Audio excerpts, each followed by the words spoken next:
Good evening student. ये कल मैंने एक वीडियो बनाया था, उसमें मैंने लगभग 25 क्वेश्चन डिस्कस किए थे और ये एक नया सेशन लेकर के आ रहे हैं। इसमें मैं 25 क्वेश्चंस को और डिस्कस करूंगा, जो आपके सीजीएसएल में आने वाले पेपर में काफ़ी बेनिफिट मिलेगा आपको। तो इन क्वेश्चंस को आप अच्छे से कोशिश करिए कि देख लिए। मतलब बहुत ज़्यादा डिटेल में मैं डिस्कशन नहीं कराऊंगा, लेकिन मैं बहुत टू द पॉइंट बात करूंगा ताकि कम टाइम में आपको काफ़ी कुछ सीखने को मिल जाए। ठीक है, चलिए पहला क्वेश्चन आप लोगों के सामने आ रहा है। If I was you I would not attend the function. ठीक है, ये कंडीशनल केस होता है। ये कौन सा केस होता है? कंडीशनल केस होता है। कंडीशनल केस क्या होता है? कंडीशनल केस ये होता है कि जब कभी भी कोई भी ऐसा सेंटेंस आ जाए जिसमें कोई कल्पना करी गई हो। क्या करी गई हो? कल्पना करी गई हो। क्या करी गई हो? कल्पना। कल्पना का मतलब होता है इमेजिनेशन करी गई हो। क्या करी गई हो? इमेजिनेशन। जब कभी भी हम लोग कोई इमेजिनेशन करते हैं तो जो पहले वाला सेंटेंस होता है, कौन सा सेंटेंस होता है? जो पहले वाला सेंटेंस होता है वो हमेशा आप लोग ध्यान रखिएगा कि वो उसमें चाहे कोई भी सब्जेक्ट दे रखा हो, जैसे कि यहाँ पर आई दे रखा है तो वहां पर वर का यूज हो जाएगा। If I were you means चाहे कोई भी सब्जेक्ट आ रहा हो, इसका इस्तेमाल, एम का इस्तेमाल, आर का इस्तेमाल, वॉस का इस्तेमाल नहीं होगा। इज एम आर वॉस का इस्तेमाल नहीं होगा। चाहे कोई भी सब्जेक्ट हो, वर का यूज होगा। किसका यूज होगा? वर का यूज होगा। इफ आई वर यू, तो यहाँ पर वॉस की जगह पे किसका इस्तेमाल हो जाएगा? If I were you. क्योंकि यहाँ पे कल्पना करी जाती है कि मैं अगर तुम होता तो मैं फंक्शन को अटेंड ना करता। इफ आई वर यू, तो यहाँ पे किसका इस्तेमाल होगा? वर का इस्तेमाल होगा। He did nothing else than play. याद करिएगा, उसने कुछ नहीं किया था सिवाय खेलने के। He did nothing else than play. ध्यान रखिएगा आप लोग, एक ग्रामर का रूल होता है डू, डस, डिड के बाद जब कभी भी नथिंग आ जाए तो इसके बाद हमेशा बट का यूज करते हैं। किसका यूज करते हैं? बट का। और उस केस में बट के बाद हमेशा वर्ब की फर्स्ट फॉर्म होती है। Do does did nothing plus but plus verb की फर्स्ट फॉर्म। तो देखिए यहाँ पर डिड, नथिंग आ गया है, आगे देन आ रहा है। तो पहली बात तो यहाँ पर देन की जगह पे किसका यूज होगा? बट। और बट के बाद हमेशा हम लोग वर्ब की फर्स्ट फॉर्म का यूज करते हैं। क्वेश्चन नंबर 28 का इस्तेमाल करते हैं। It is high time he stood on his own two legs. It is high time he stood on his own leg. पहली बात तो इट इज हाई टाइम के बाद हमेशा वर्ब की सेकंड फॉर्म आती है। इट इज हाई टाइम एक प्रकार का क्लॉज होता है और ये क्लॉज अपने बाद हमेशा वर्ब की सेकंड फॉर्म लेता है, पहली चीज। दूसरी चीज, एक ईडियम होता है ऑन योर ओन फीट। इसका मतलब होता है अपने पैरों पे खड़ा होना। तो इसलिए यहाँ पर टू लेग्स का इस्तेमाल नहीं होगा। ऑन हिज ओन टू, यहाँ पर फीट का इस्तेमाल हो जाएगा। किसका इस्तेमाल हो जाएगा? फीट। क्योंकि जो फूट होता है उसका प्लूरल होता है फीट। इसीलिए कई बच्चे यहाँ पर फीट्स कर देते हैं, फीट्स का इस्तेमाल नहीं होता है। बच्चे फूट्स कर देते हैं, फूट्स का इस्तेमाल नहीं होता है। क्यों नहीं होता है? टू फीट का इस्तेमाल हो जाएगा। It is high time he stood on his to feet, तो यहाँ पर फीट का इस्तेमाल हो जाएगा, यहाँ पर लेग्स का इस्तेमाल नहीं होगा। Question number 29। Knowledge of at least two languages are required to pass the examination. लगभग दो भाषाओं की जरूरत पड़ेगी एग्जाम को पास करने के लिए। पहली बात तो नॉलेज जो होता है ये अनकाउंटेबल नाउन होता है, एक प्रकार का अब्स्ट्रैक्ट नाउन होता है। इसके पहले कभी भी आर्टिकल ना हो नहीं लाते हैं जब तक कि निश्चित का बोध ना हो जाए।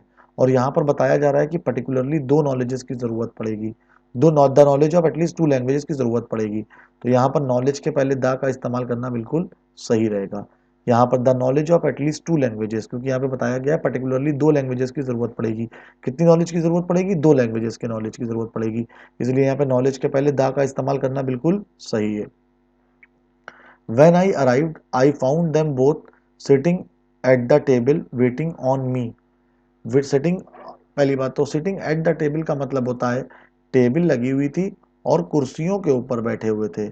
सिटिंग ऑन द टेबल का मतलब होता है कुर्सी के बेस के ऊपर बैठ गए। तो कोई भी व्यक्ति मेज के ऊपर नहीं बैठता, मेज के आसपास बैठता है। जब मैं आया था तो मैंने पाया था कि दोनों लोग टेबल पे बैठे थे। और वेट, याद रखिएगा वेट के बाद कभी भी ऑन का इस्तेमाल नहीं होता है, वेट के बाद फॉर का इस्तेमाल होता है। ठीक है, स्टेनोग्राफर के एक पेपर में वेट के बाद ऑन का इस्तेमाल भी कर दिया गया है। ध्यान रखिएगा, वेट के बाद ऑन का इस्तेमाल भी करना सही होता है, लेकिन वेट ऑन का मतलब होता है लुक आफ्टर। क्या होता है? Look after. लुक आफ्टर का मतलब होता है किसी का ख्याल रखना, किसी बीमार, आजार, अपाहिज का ख्याल जब आप लगते हैं तो वहां पे वेट ऑन का इस्तेमाल करते हैं। जैसे कि एक एग्जाम्पल देख लीजिएगा, the parents should be waited on. इसका मतलब हम लोगों को अपने माता पिता की इज्जत करनी चाहिए। The parents should be waited on. चलिए, एक मिनट में दरवाजा बंद कर रहा था। चलिए, इसीलिए यहाँ पर वेट ऑन का इस्तेमाल नहीं होगा, यहाँ पे इंतजार करने का बोध आ रहा है, इसलिए वेट फॉर का इस्तेमाल सही होगा। I saw him a couple of times since May.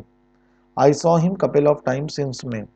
याद रखिएगा, जब कभी भी सिंपल पास्ट के साथ सिंस आ जाए, जब कभी भी सिंपल पास्ट के साथ सिंस, सिंपल पास्ट का मतलब होता है वर्ब की सेकंड फॉर्म, जब कभी भी वर्ब की सेकंड फॉर्म के साथ सिंस का इस्तेमाल हो जाए तो वहां पर I have seen present perfect tense में चेंज कर देते हैं। I have seen him a couple of times since में, तो यहाँ पर हैव सीन वर्ब की थर्ड फॉर्म का इस्तेमाल हो जाएगा। I have seen him a couple of times since में, तो यहाँ पर जब कभी भी सिंस आ जाए तो सिंपल पास्ट को हम लोग प्रेजेंट परफेक्ट में चेंज कर देते हैं। तो जब कभी भी सिंपल पास्ट के साथ सिंस आ जाए तो उस केस में आप लोग प्रेजेंट परफेक्ट टेंस का यूज कर दिएगा, ना कि सिंपल पास्ट का। T which I am drinking is hot. चाय जो मैं पी रहा हूँ वो गर्म है। पहली बात तो जो टी होता है ये एक अनकाउंटेबल नाउन होता है, और अनकाउंटेबल नाउन के पहले आर्टिकल तब तक की नहीं लाते जब तक कि पर्टिकुलराइजेशन का बोध ना हो। जब कभी भी किसी भी अनकाउंटेबल नाउन के बाद विच का इस्तेमाल हो जाए या दैट का इस्तेमाल हो जाए तो उस केस में यहाँ पर पर्टिकुलराइज करने की सेंस पैदा हो जाती है। यहाँ पर विच आ रहा है, इसीलिए यहाँ पर टी के पहले द का इस्तेमाल करना बिल्कुल सही होगा। The T which I am drinking is hot. Although the police officer sympathized with the poor, he refused to take an action against the rich man.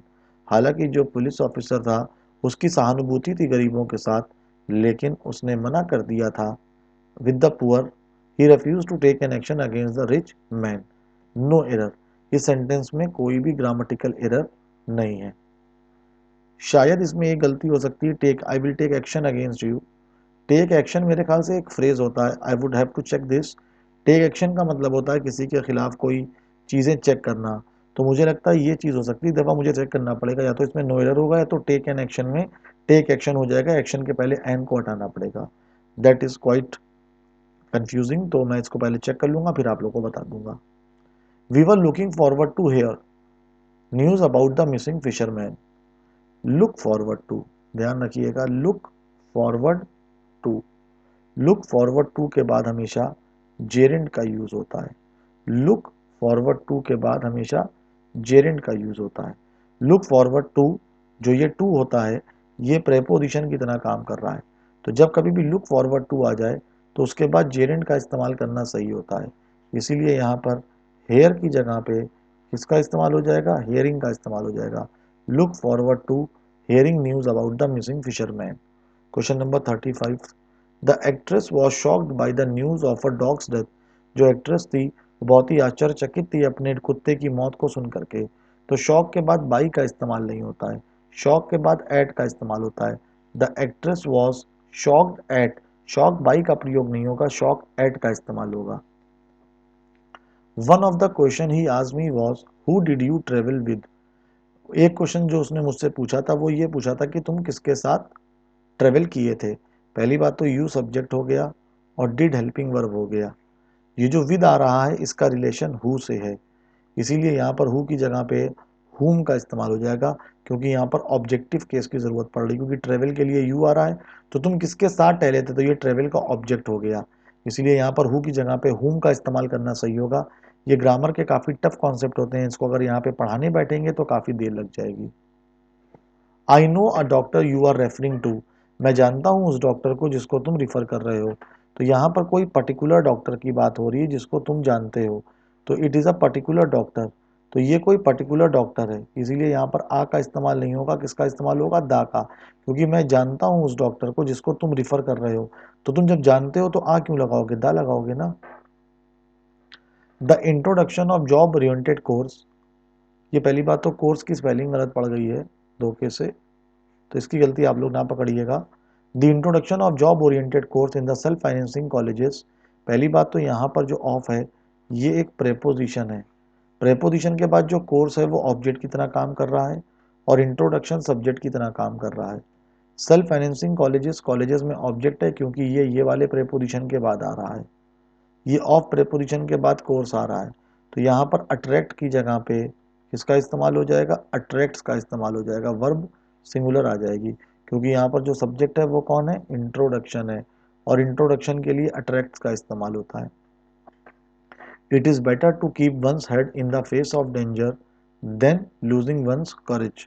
It is better to keep, पहली बात तो ध्यान रखिएगा, जब कभी भी then आ जाए और देन के बाद 2+V1 दे रखा हो या देन के बाद जेरेंट दे रखा हो, इस केस में बेहतर यही रहता है कि देन के पहले वाला आप देख लिए। देन के पहले यहाँ पर टू कीप रखा हुआ है और टू कीप एक इन्फिनिटिव है, देन के पहले इन्फिनिटिव है तो देन के बाद भी वर्ब की फर्स्ट फॉर्म आएगी। तो यहाँ पर लूजिंग की जगह पे हो जाएगा टू लूज, क्या आ जाएगा, टू लूज। जो देन के पहले फॉलो कर रहा होता है वही देन के बाद भी फॉलो करेगा, ठीक है। इसमें कई ग्रामर के रूल और होते हैं कि देन के बाद बेयर इन्फिनिटिव भी आता है, तो रादर देन का केस होता है। यहाँ पर बात करके सिर्फ टाइम वेस्ट करेंगे, तो कोशिश करते हैं हम लोग टू द पॉइंट रहें कि यहाँ पर जो एरर था वो ये था कि देन के पहले 2+V1 आ रहा है तो देन के बाद जेरेंट नहीं आ सकता। द शॉर्ट स्टोरी, ये टाइपिंग एरर हो गया है। The short story should not exceed more than 200 words. एक ग्रामर का रूल ये कहता है कि एक्सीड के साथ कभी भी मोर देन का इस्तेमाल नहीं होता है, एक्सीड के साथ कभी भी मोर देन का इस्तेमाल नहीं होता है, एक्सीड और मोर देन कभी भी एक साथ नहीं आते हैं। तो मान लो कि तुम अगर एक्सीड को हटा दोगे तो यहाँ पर शुड एक हेल्पिंग वर्ब है जिसको हम लोग कहते हैं ऑक्सिलरी वर्ब। ऑक्सिलरी वर्ब वो होते हैं जिनके बाद कोई ना कोई मेन वर्ब आनी चाहिए। तो अगर यहाँ पर तुम एक्सीड को हटा दोगे तो यहाँ पर मोर तो एडजेक्टिव रखा हुआ है तो शुड की मिस्टेक पड़ जाएगी, तो इसलिए यहाँ पर मोर देन को हटाना पड़ेगा और सेंटेंस सही हो जाएगा। तो एक्सीड और मोर देन एक साथ नहीं आते हैं तो यहाँ पर मोर देन हटेगा, इसीलिए आंसर हो जाएगा आपका सी वाला, ठीक है। शुड और एक्सीड एक साथ नहीं आते तो एक सवाल ये भी तो था, एक्सीड और मोर एक साथ नहीं आते तो आप एक्सीड को भी तो हटा सकते थे, लेकिन अगर एक्सीड को हटाओगे तो शुड के साथ वर्ब की फर्स्ट फॉर्म आती है तो मोर आ नहीं सकता, मोर एक एडजेक्टिव होता है। A city dweller finds it difficult to pass away the time, देखिएगा एक तो होता है पास अवे, पास अवे का इस्तेमाल होता है मर जाना, गुजर जाना, ठीक है। शी पास्ड अवे इन 2019, वो 2019 में मर गई थी, तो इसीलिए यहाँ पर पास्ड अवे का इस्तेमाल करना गलत है। Pass the time, pass the time का मतलब होता है कोई चीज बिताना। A city dweller finds it difficult to pass the time, pass का मतलब होता है वही होता है गुजारना। अगर आप किसी समय को गुजार रहे हैं, किसी अनकाउंटेबल चीज या अब्स्ट्रैक्ट नाउन को सुधार रहे हैं तो वहां पर सिर्फ पास का इस्तेमाल होगा। लेकिन अगर कोई व्यक्ति मर जाता है या गुजर जाता है तो पास अवे का इस्तेमाल होता है, किसका इस्तेमाल होता है, पास अवे। कोई व्यक्ति अगर किसी चीज को क्वालिफाई कर लेता है तो उसको पास आउट कहते हैं, क्या कहते हैं, पास आउट, ठीक है। चलिए, visitors were not permitted entering the park after dark, याद रखिएगा परमिट के बाद अलाउ के बाद 2+V1 आता है, परमिट और अलाउ के बाद 2+V1 आता है, परंतु अगर लेट आ गया है तो लेट के बाद हमेशा वर्ब की फर्स्ट फॉर्म आती है, इसलिए यहाँ पर परमिटेड दे रखा है तो एंटरिंग की जगह पे 2+V1 का इस्तेमाल हो जाएगा और जो कि हो जाएगा टू इंटर, क्या हो जाएगा, to enter. Visitors were not permitted to enter the park after dark, तो यहाँ पर टू इंटर का इस्तेमाल हो जाएगा। The fifth and final act of Macbeth contain the sleep walking scene, जो पांचवा और आखिरी एक्ट है मैकबेथ का उसमें रात में सोते हुए टहलने वाला सीन है। पहली बात तो एक्ट यहाँ पर नाउन है, फाइनल यहाँ पर एडजेक्टिव है, फिफ्थ यहाँ पर एडजेक्टिव है, एंड के पहले एडजेक्टिव तो एंड के बाद भी एडजेक्टिव, तो यहाँ पर कंटेन का इस्तेमाल नहीं होगा, यहाँ पर कंटेन्स का इस्तेमाल हो जाएगा, वर्ब सिंगुलर फॉर्म आ जाएगी, तो यहाँ पर कंटेन्स का इस्तेमाल हो जाएगा। क्यों, क्योंकि जो सब्जेक्ट है वो मैकबेथ नहीं है, सब्जेक्ट है एक्ट, और एक्ट क्या है, सिंगुलर है, इसीलिए एक्ट की बात करी जा रही है तो आंसर क्या हो जाएगा, contains. One of the terrorist of the Kashmir valley. बहुत सारे बच्चे सोचेंगे कश्मीर के पहले द नहीं आता है। एक्चुअली जैसे कपिल शर्मा शो होता है, जैसे कपिल शर्मा शो होता है, तो उसमें जो द आ रहा होता है वो शो के लिए आ रहा होता है। वैसे ही जो ये द है ये वैली के लिए आ रहा है। वैली एक कॉमन नाउन होता है। दूसरी चीज, वन ऑफ के बाद जो नाउन होता है वो हमेशा प्लूरल आता है, और वन ऑफ के बाद जो वर्ब आती है वो सिंगुलर आती है। इसीलिए यहाँ पे इसका इस्तेमाल हो जाएगा। One of the terrorist of the Kashmir valley is, are की जगह पे किसका इस्तेमाल हो जाएगा? इज का इस्तेमाल हो जाएगा। 10 kilometres is a long distance to walk. 10 kilometres एक बहुत ही लंबी डिस्टेंस है टहलने के लिए। 10 kilometre is a long distance to walk. 10 kilometres क्योंकि एक प्रकार का ये एक प्रकार का कम मतलब एक 10 किलोमीटर्स एक प्रकार का 10 किलोमीटर एक लंबी डिस्टेंस होती है, क्योंकि यहाँ पर डिस्टेंस की बात करी जा रही है। 10 किलोमीटर्स की बात नहीं हो रही है, ये एक डिस्टेंस की बात हो रही है, कंप्लीट डिस्टेंस की तरह बात करी जा रही है। ये एक प्रकार से एक यूनिट की तरह काम कर रही है, इसीलिए इसका इस्तेमाल इसका करना बिल्कुल सही है। कई बच्चे यहाँ पे आर कर देंगे, आर का इस्तेमाल ना करना, क्योंकि ये एक प्रकार से यूनिट होकर के काम कर रहे हैं। ठीक है। To die with honour is better than live with dishonour. ठीक है। पहली बात तो देखिए यहाँ पर टू डाई आ रहा है और ये एक इन्फिनेटिव है। अगर देन के पहले इन्फिनेटिव आ रहा है, देखिए देन के बाद तुरंत ही अगर आपको वर्ब मिल जाए तो या तो वो वर्ब 2+V1 में होगी, या तो वो जेरेंड में होगी, या तो वो V1 में होगी, जिसको हम लोग कहते हैं बेयर इन्फिनेटिव। ठीक। तो आप देन के पहले देख लीजिएगा, देन के पहले क्या आ रहा है? 2V1। तो यहां पर भी टू लिव हो जाएगा। क्यों? क्योंकि देन के पहले जो रखा होता है वही देन के बाद रखा होता है। It is I who is to blame for this bad situation. ये मैं हूं जिसके लिए, पहली बात तो जब कभी भी इट इज आई आ जाए, इट इज यू आ जाए, इट इज शी आ जाए, और उसके बाद कोई रिलेटिव प्रोनाउन आ जाए, और फिर उसके बाद कोई ना कोई वर्ब रखी होती है, तो ध्यान रखना हु के पहले क्या रखा हुआ है। हु के पहले शी रखा है तो क्या आ जाएगा? इज। हु के पहले यू रखा है तो क्या आ जाएगा? आर। हु के पहले आई रखा हुआ है तो क्या आ जाएगा? एम। तो यहाँ पर हु के पहले क्या रखा हुआ है? आई। तो आई के लिए इस का इस्तेमाल नहीं होगा, आई के लिए एम का इस्तेमाल हो जाएगा। बहुत सारे बच्चों को लगता है इट इज आई है तो आई के लिए यहाँ पर एम आना चाहिए, गलत। ये तो इट के लिए आ रहा है, इट के लिए इसका इस्तेमाल करना ही सही है। इट इज आई, तो यहाँ पर इट इज आई हु, तो हु के पहले क्या रखा हुआ है? आई। आई की जगह क्या आ जाएगा? M. Gauri told me his name after he left. After के पहले पहले वर्ब की सेकंड फॉर्म आ रही है, आफ्टर के पहले वर्ब की सेकंड फॉर्म आ रही है। तो याद रखिएगा, जब कभी भी दो पास्ट के सेंटेंस आ जाएं, मान लो दोनों पास्ट के हैं और उसको बिफोर जोड़ रहा है, कौन जोड़ रहा है? बिफोर। तो पहले वाले में हैड लगा करके वर्ब की थर्ड फॉर्म कर दो। लेकिन अगर उनको आफ्टर जोड़ रहा है, कौन जोड़ रहा है? आफ्टर जोड़ रहा है, तो बाद वाले में हैड लगा करके वर्ब की थर्ड फॉर्म कर लो। तो आफ्टर के बाद यहाँ पर ही हैड लेफ्ट हो जाएगा। क्या हो जाएगा? Had left. अगर दोनों पास्ट में आ रहे हैं तो आफ्टर के बाद वाले में पास्ट परफेक्ट का इस्तेमाल करते हैं। किसका इस्तेमाल करते हैं? पास्ट परफेक्ट का। Question number 49।